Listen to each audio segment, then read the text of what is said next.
కృష్ణ 16 వయసులో రాముడు ఏం చేశాడు అంటే కింగ్ జనక చెప్పాడు, ఈ ధనుస్సుని దేవతలు, ధన్వంతులు, రాక్షసులు చూడడానికి భయపడతారు. శివుడు త్రిపురసుర సంహారంలో ఈ ధనుసుని వాడాడు. పినాక ధనుస అంటే శివుని ధనుసు అని అర్థం. ఒక్క ప్రపంచాన్ని నాశనం చేసే అంత శక్తి ఉన్న అస్త్రం. ఇది సైన్యం తీసుకుని వచ్చేవాళ్ళు ఆ బాణాన్ని సభలో లోపలికి. చిన్నప్పుడే సీతమ్మ ఆ బాణాన్ని ఎత్తినింది కాబట్టి సో కింగ్ జనక చెప్పాడు, ఎవరు ఈ బాణాన్ని ఎత్తుతాడో వాళ్ళతోనే సీతమ్మ వివాహం అవుతుంది అని. అప్పుడు అందరూ రావణ్ ఎంతో మహావీరులు అని గొప్ప ఋషులు వచ్చారు, కానీ ఎవ్వరూ ఆ బాణాన్ని కదిలించలేకపోతారు.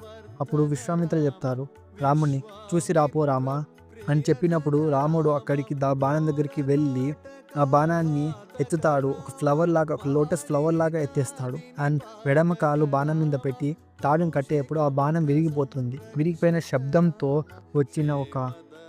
శబ్దంతో సభలో ఉండే వాళ్ళందరూ కింద పడతారు, కానీ 5 మంది మాత్రం కింద పడరు. రాముడు, లక్ష్మణుడు, సీతమ్మ, జనక మహారాజు, విశ్వామిత్ర. ఈ శబ్దం విన్నపాటినే పరశురాము ఇది ఏం శక్తి అని ఆశ్చర్యంతో వచ్చాడు. ఈ ఒక్క మూమెంట్తో ఒక తెలిసి రాముడు ఎంత శక్తిమంతుడో అని, ధర్మాన్ని రక్షించడానికే విష్ణు అవతారిచ్చిన రామ అని. సో జై శ్రీరామ్, జై శ్రీరామచంద్ర ప్రభుకి జై. కామెంట్ చేయండి హరే కృష్ణ హరే రామ అండ్ ఫాలో చేసి సబ్స్క్రైబ్ చేయండి అండ్ లైక్ చేసి షేర్ చేయండి.